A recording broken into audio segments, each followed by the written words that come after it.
পেঁয়াজের দানা বা বীজ কৃষকের ভাষায় কালো সোনা। দেখতে ছোট হলেও এর মূল্য অনেক, কিন্তু এই দানা বা বীজ উৎপাদন এত সহজ নয়। সামান্য ঝড় বৃষ্টি, অতিরিক্ত কুয়াশা কিংবা অসময়ে বৃষ্টিপাত, এর যে কোনোটির কারণে মাঠের ফসল মুহূর্তে নষ্ট হয়ে যেতে পারে। তাই এটি একেবারেই ঝুঁকিপূর্ণ ফসল হিসেবে পরিচিত।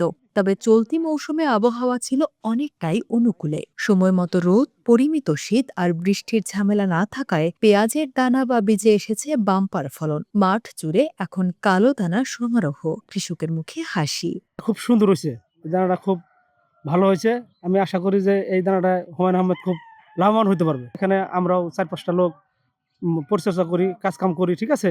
আমাদের এটা দেখে আরো অনেক কৃষক আগ্রহ, সামনের বছর অনেক কৃষক এইগুলা করার জন্য করতেছে, হচ্ছে আমরা করবো এইগুলা। দেশের দক্ষিণ পশ্চিমাঞ্চলে গুরুত্বপূর্ণ জেলা রাজবাড়ী পেঁয়াজ উৎপাদনে তৃতীয় স্থানে থাকলেও দানা বা বীজ উৎপাদনে এতদিন পিছিয়ে ছিল। মূলত ঝুঁকির কারণে অনেক কৃষক এ চাষে আগ্রহ দেখাতেন না, কারণ দানা বা বীজ উৎপাদনে খরচ বেশি, পরিচর্যা বেশি এবং আবহাওয়ার উপর নির্ভরশীলতাও বেশি। কিন্তু এবারের চিত্র ভিন্ন।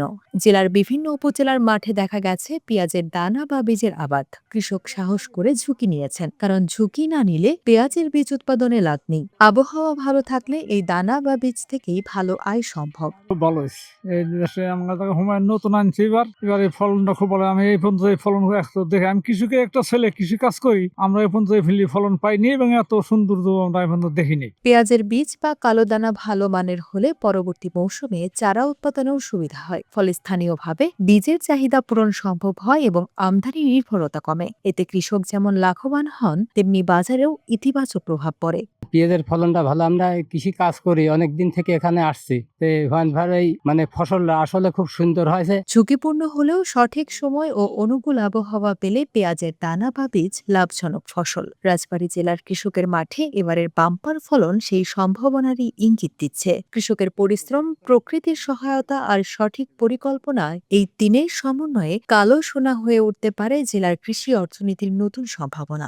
আমি মূলত যেগুলো নতুন নীতি-ক্ষেত মাঠে আসে সেগুলো আমরা করার চেষ্টা করি, এবং কি আমাদের অঞ্চলে এই পেঁয়াজের বীজের উৎপাদনের কোনো ব্যবস্থা নাই, কিন্তু আমাদের অঞ্চলে পেঁয়াজের অনেক আবাদ। তা আমি এই বছরে নতুন করে চিন্তা ভাবনা করলাম যে আমি আমার অঞ্চলে পেঁয়াজের বীজের জন্য আমরা দেখি করে যে আমাদের অঞ্চলে হয় নাকি। তাই আলহামদুলিল্লাহ এটা একটা উন্নত জাত আমরা বাইরে থেকে এনে এবছর স্যাম্পল হিসেবে করেছি। তাই ইতিমধ্যে আমাদের অঞ্চলে এ পর্যন্ত এই পেঁয়াজের দানা আবাদ হয়নি। তা আমরা দেখছি যে অন্য জেলার চাইতেও আমাদের অঞ্চলে সবচাইতে ভালো হয়েছে। আমাদের পেঁয়াজ বীজের যে অবস্থা, আমরা পেঁয়াজ বীজ আমরা মোটামুটি 70 থেকে 80 মেট্রিক টন পেঁয়াজ রাজবাড়িতে উৎপাদন হয়। বাকি 250 মেট্রিক টন পেঁয়াজ বীজ আমাদের লাগে হালি পেঁয়াজে। বাকি পেঁয়াজ বিভিন্ন কোম্পানি, বিভিন্ন উদ্যোক্তা বাইরে থেকে বা আমরা বাইরে থেকে সরবরাহ হয়, কোম্পানির মাধ্যমে করা হয়। আর তবে পেঁয়াজের গুণগত মান বজায় রাখার জন্য আমরা মাঠ পর্যায়ে যথেষ্টভাবে সচেতন আছি এবং কৃষকরাও উদ্যোক্তা হিসেবে গ্রহণ করেছে। আমরা 200 জন কৃষকের দ্বারা এবার বীজ উৎপাদন করাচ্ছি, শীতকালীন